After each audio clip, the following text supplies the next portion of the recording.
Greetings, friends! If you missed my last video, I went over my storyboarding process for these icon animations. Today, we're jumping into After Effects to make those tiny sketches a reality. But first, it's incredibly important to open the icon files in Illustrator and set up all of our layers and shapes in a way that works for the animations we want to create. The first thing I need to do is separate pieces of the icon into individual layers to animate them independently. I consider which pieces should be entirely their own layers and which I can combine on a single layer. These vector layers will ultimately end up as shape layers in After Effects. Separating them out now impacts the result of that conversion from vector to shape. If I have a piece such as the legs of the easel, which I only plan to key the rotation on, then it's manageable to keep all the legs confined to a single layer. This can also be the case if I'm using a feature like trim paths. Secondly, I need to ensure that the paths and shapes are what I need them to be for the animation. Before opening the file in Illustrator, there is no concrete way to know exactly how an icon has been built. Sometimes open paths with strokes are outlined before the final icon is saved, turning them into shapes. I have to recreate the original path if I want to use, say, trim paths. I could achieve a similar look by use of track mats and multiple layers. However, I don't want to rely on that option for reasons I'll get into in a moment.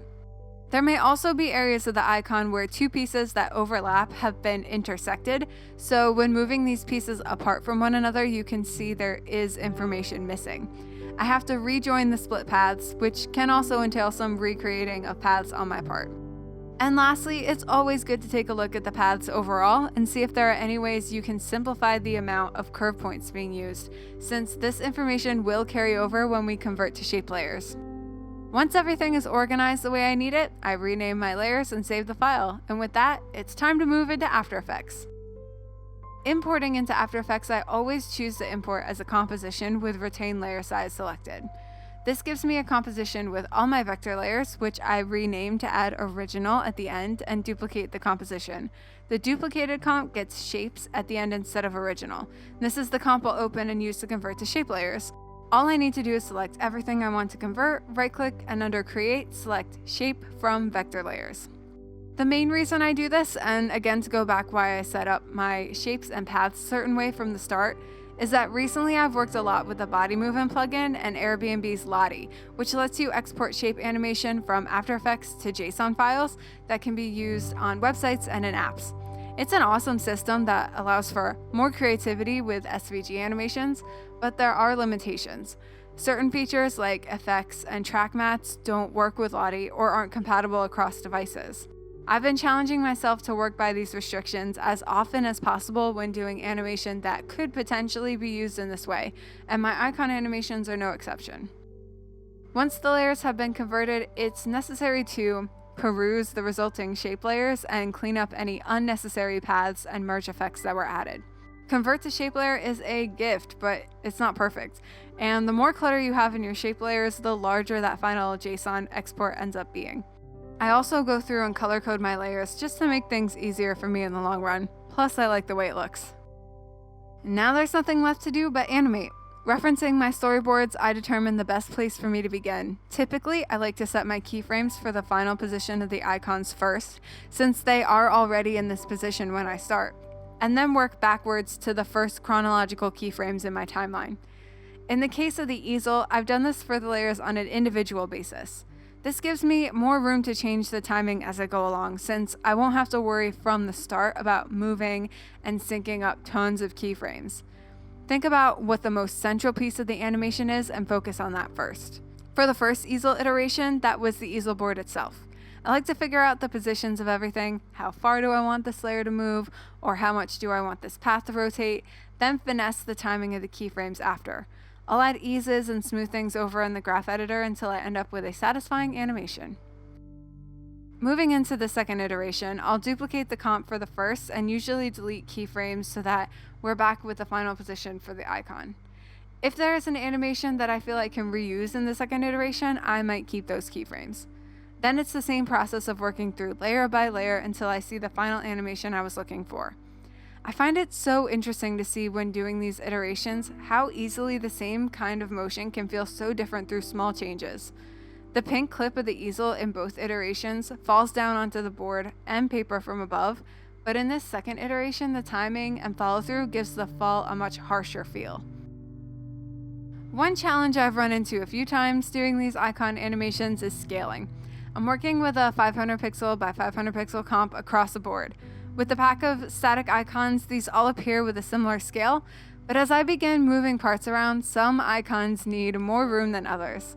I found that I needed to scale down the pencil and ruler more than I would have liked to accommodate the size of each when they're in their vertical positions.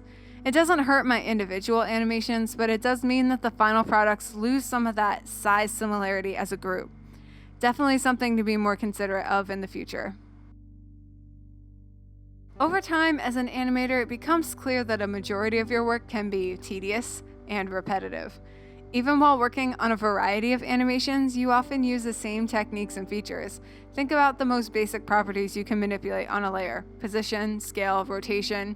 Obviously, there are other properties and effects that you can use to add complexity and uniqueness to an animation, but you do find yourself reusing these time and time again. To me, it just emphasizes that while we have the tools today to make an animation workflow much more streamlined than ever before, which opens up the art of animating to a number of people who may not have considered this type of work before, animating is still a time-consuming and detailed process. Skill level aside, to be an animator, you have to be okay with doing the same thing over and over again, even to achieve a wildly different final result. This is exactly how I felt animating the registration marks icon. Not the most exciting one of the bunch. Finally, it came time to animate the type path tool icon. This one I may have intentionally left for last. The first iteration of this was not too difficult compared to the other animations I've been doing, since for the most part I have paths drawing out and up. As I mentioned in the storyboarding video, I did have to work a little harder to get the animation for the line curving underneath the T to look smooth. A trick that I try to use is to activate the curve of the path points even when the path is straight, so that the program gives a little bit of a smoother line. And failing that, I add in a keyframe between when the curve looks its worst and manually smooth it out from there. Surprisingly though, the second iteration of the type path tool icon, where I'm switching between multiple curves and moving around the screen, was not as much of a nightmare as I had anticipated. I focused on getting the movement of the curve down first, keeping the T parented the entire time but not worrying about when it overlapped, and only occasionally moving it to fit in my key poses.